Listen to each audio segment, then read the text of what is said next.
Good morning, students. Today we start the fourth chapter of statistics, that is presentation of data. Yesterday I have shared all the notes and question answers of the last chapter. I hope you all have done with it. So let's start. It is the last theory chapter of the statistics. After that we will start the numericals finally. Okay. So presentation of data. Which is statistic is all about collecting data, analyzing and presentation. So what are the methods of presenting the data? There are so many graph and pie chart and different things by which we can present the data or we can show it in our own way. So in this chapter we will discuss or we will understand how are the ways in which we can present the data or classify it, right? So first of all we should clear the some terminologies related to the presentation of data. So first of all, it's tabulation. Tabulation. What is tabulation?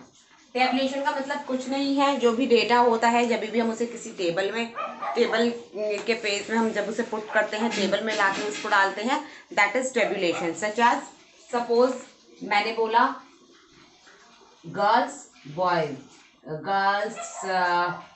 Girls के marks हैं 10, 20, 30, 40. Boys का है 30, 40, 60, 19. That is tabulation, right. तो इसमें कोई भी ऐसा कुछ डिफिकल्ट नहीं है. इसकी सिंपल डेफिनेशन है बट जो कि पेपर में आती है. और वो डेफिनेशन क्या है? टेबुलेशन की डेफिनेशन है बेटा, the process of arranging data orderly in the form of रोज और कॉलम. जब भी हम डेटा को रोज और कॉलम में फॉर्म अप करते हैं, दैट इज टेबुलेशन, राइट. अब आता है आपको ऑब्जेक्टिव ऑफ टेबुलेशन. ऑब्जेक्टिव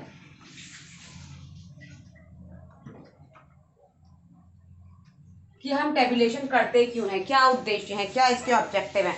तो सबसे पहले आता है आपका सिंप्लिसिटी. सबसे पहले क्या आता है आपका? सिंप्लिसिटी.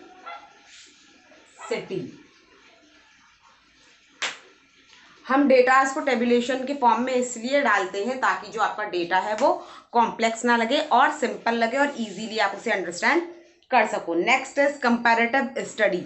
हम डेटा को इसलिए भी टेबल में डालते हैं जिससे कि हम कंपैरेटिव स्टडी कर सकते हैं. जैसे क्या है हमारा कंपैरेटिव स्टडी.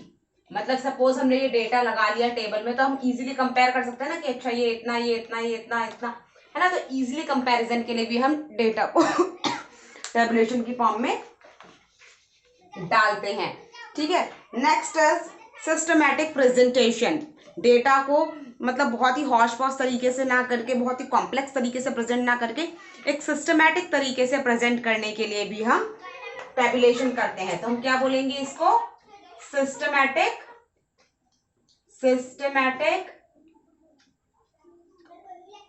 प्रेजेंटेशन के लिए. ठीक है. सिस्टमैटिक प्रेजेंटेशन के लिए भी हम टेबुलेशन करते हैं. Next is diagrammatic representation. Diagrammatic representation. Diagrammatic representation so that आप अपने डेटा को एक सुंदर तरीके से डायग्राम के थ्रू प्रेजेंट कर सकते हो. देखो, किसी को केवल ये बोलना कि उत्तर प्रदेश में इतने लोग हैं या उस एरिया में इतने लोग हैं या उस एरिया में इतने लोग हैं, उससे ज़्यादा अच्छा होगा कि हम उसे डायग्राम के थ्रू उसे बताएं कि किसे, मतलब जैसे सपोज मैंने एक पाई चार्ट बनाया, सपोज ऐसा. ठीक है. अब उस पाई चार्ट पे मैं बोल रही हूँ कि सपोज ये है, पॉपुलेशन दिखा रही हूँ. ये मैंने दिखा दी यूपी, ये दिखा दिया मैंने महाराष्ट्र, ये मैंने दिखा दिया सिक्किम, और ये मैंने दिखा दिया सपोज ये हो गया यूपी, और ये हो गया हमारा यूके, उत्तराखंड. ठीक है. तो अब क्या है कि इसको हम देखते ही समझ पा रहे हैं कि हाँ, डायग्राम के थ्रू बहुत ही सिंपल और सुंदर तरीके से थोड़ा कलरफुल बना दिया तो हमें पता चल जाएगा कि ये क्या है, बजाय बोलने के, है ना. तो डायग्रामेटिकली जो भी हम प्रेजेंटेशन करते हैं तो वो ईजी रहता है और easy to understand plus effective भी लगता है. Next is saving in space and time. Diagrammatic जब भी आप करते हो, टेबुलेशन में जब भी आप काम करते हो, तो आपका टाइम भी बचता है और साथ में आपका जो स्पेस है वो भी बचता है। मतलब आपने बजाय पूरी ऐसे थ्योरी लिखने की कि इतना ऐसे इतना ऐसे ऐसे नहीं, आपने डायग्राम के थ्रू बचाया तो आपका स्पेस भी बचा प्लस वो टाइम सेविंग भी रहा। ठीक है। फिर है हेल्पफुल इन स्टैटिकल एनालिसिस। सबसे ज्यादा इंपॉर्टेंट ये है कि जब भी हम टेबुलेशन में कोई चीज रखते हैं तो वो स्टैटिकल एनालिसिस के लिए, स्टैटिस्टिक में जब भी हम कोई चीज एनालाइज करते हैं, कुछ चीज को पढ़ते हैं या समझते हैं या कंपैरिजन करते हैं, तो उस चीज के लिए वो इजी रहता है। ठीक है। Now discuss the rule. What are the rules of making tabulation?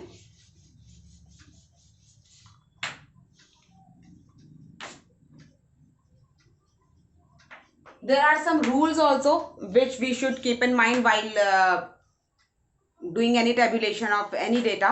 और वो rules क्या है? सबसे पहले the construction of table should be suitable according to the size of paper। कि जब भी आप tabulation कर रहे हो तो आप जिस पेपर पर कर रहे हो tabulation, वो उसके साइज के अकॉर्डिंगली होना चाहिए। सपोज ये एक पेपर है इतना बड़ा, ठीक है, और मुझे कोई टेबुलेशन के थ्रू मुझे कोई चीज दिखानी है और मैंने ऐसे बना दिया टेबल, ये बी, ये टेबुलेशन बना दिया मैंने, ये बन गया टेबुलेशन। अच्छा लगेगा? नहीं लगेगा ना। या फिर मैं ऐसे बना रही हूँ, यहाँ से मैं स्टार्ट कर रही हूँ, इतना बड़ा बड़ा ऐसे स्टार्ट कर रही हूँ और पूरा भर के बना रही हूँ, ये अच्छा लगेगा? नहीं लगेगा। तो क्या कह रहे हैं कि टेबुलेशन हमेशा पेपर के साइज के अकॉर्डिंग होना चाहिए, है ना, सूटेबल होना चाहिए। Next, table should be attractive, clear and impressive. जो भी आप टेबल बना रहे हो वो अट्रैक्टिव और इम्प्रेसिव होना चाहिए, इसलिए हम कलर्स वगैरह का इसमें यूज करते हैं, right. Next, arrange the stub and caption should be done systematically. जो भी आपका स्टब और कैप्शन है, मतलब रोज एंड कॉलम्स का जो हेडलाइंस होते हैं, उनको सिस्टमैटिकली अरेंज करना चाहिए। The table should be self explanatory. जो भी आप टेबल बना रहे हो वो इतना अच्छा और इतना इफेक्टिव होना चाहिए कि वो खुद को खुद से एक्सप्लेन करे, हमें किसी को एक्सप्लेन करने की जरूरत ना पड़े। हर चीज के कैप्शन और स्टब प्रॉपरली हो, हर डेटा बहुत अच्छे तरीके से लिखा हुआ हो, तो वो खुद से ही खुद को एक्सप्लेन कर लेगा। ठीक है। Sources of data must be given in the table. और आपको ये भी उसमें बताना चाहिए कि आपने ये डेटा कहाँ से कलेक्ट किया है। Next, be consistent in ruling. जो भी आप रूलिंग मतलब जो कर रहे हो वो स्ट्रेट होना चाहिए, प्लस जो आप रूल फॉलो कर रहे हो जिस भी तरीके से, सपोज आप कुछ डेटाज को, सपोज आप किलोमीटर्स ले रहे हो तो किलोमीटर्स ऊपर लिख देना चाहिए, या फिर आप ईयर्स का ले रहे हो तो ईयर्स लिख देना चाहिए। तो ये सारी चीजें फॉलो करनी चाहिए। ठीक है। अब है आपका मेन पार्ट्स ऑफ टेबल।